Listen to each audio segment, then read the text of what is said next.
Mga lugar sa bansa na walang sasakyan? Posible ba ito? Sa kabila ng moderno nating panahon, may mga lugar pa pala sa iba't ibang bansa sa mundo na ipinagbabawal ang pagkakaroon ng sasakyan o mga kotse. Sa episode na ito ay tatalakayin natin ang mga lugar na hindi pinahihintulutan ang paggamit ng mga sasakyan at sisilipin din natin ang lugar sa bansa nila kung ano ang pamumuhay ng walang kotse at kung gaano ito ka-unique sa panahon natin ngayon. Naniniwala ka ba na may mga lugar pa rin sa mundo na hindi gumagamit ng sasakyan o kotse?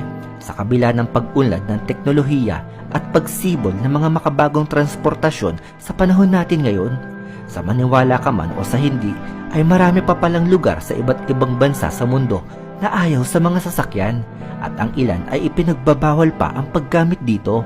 At narito ang 5 lugar sa iba't ibang